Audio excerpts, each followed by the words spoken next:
Hello, everybody. I am going to be talking about arguably the greatest or one of the greatest films ever to be made.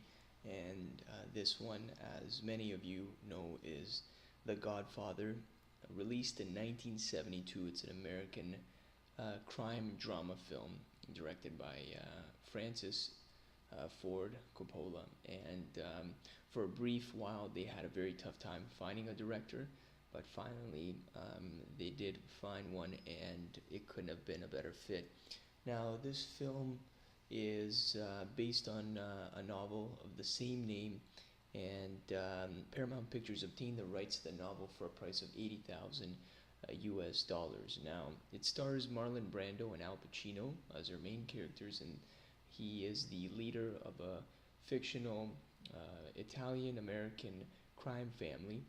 Now, this is a film where we get to see a lot of character development. Now, it focuses on the transformation of Michael Corleone, which is the youngest son of Vito Corleone, and he's played by Al Pacino. Now, he goes from this reluctant family man, considered an outsider, like he doesn't belong, and then eventually he becomes a ruthless mafia boss. So the character transformation is probably what I loved the most about this film, and still, uh, think it's one of the greatest films ever made. Now, this film won a bunch of awards, Oscars for Best Pictures, Best Actor, and it basically was so successful that it spawned another two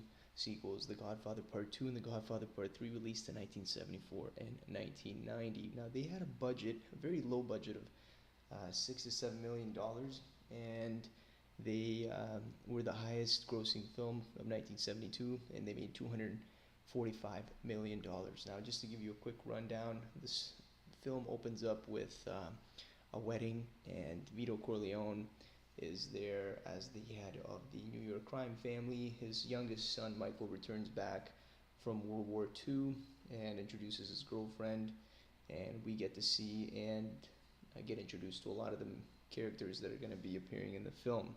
Now, throughout this film, Al Pacino is tested in ways where he has to go out of his comfort zone, and basically Vito at the end passes on the torch to him. Now, I'm not going to spoil the film, but there is some rival crime family, the Taglia family, which tests the Corleones, and there's a lot of clashes that go back and forth, a lot of betrayal, a lot of backstabbing, and this film focuses on the two rival families, and Vito turns down a narcotics business opportunity, and that's when everything hits the fan. So I don't want to spoil too much of the film, because I strongly recommend that everybody go out there and watch it if you haven't seen it already. The people that have seen it,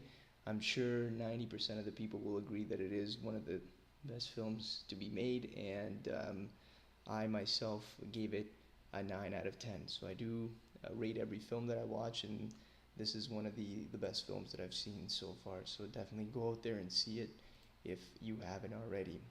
Now, I just want to say thank you again for everybody that keeps tuning in and watching my reviews. If you share the same opinion about the film, give me a thumbs up. If you'd like to give me your comment on what you thought of the film, and if you didn't like it, I'd like to hear your thoughts as well. If you'd like to hear more reviews, please subscribe to the channel. And I just want to say thank you again to everybody that keeps tuning in and watching the films, watching the reviews, and definitely go out there and watch this film and tell me what you think. Goodbye until next time, and thank you again for tuning in.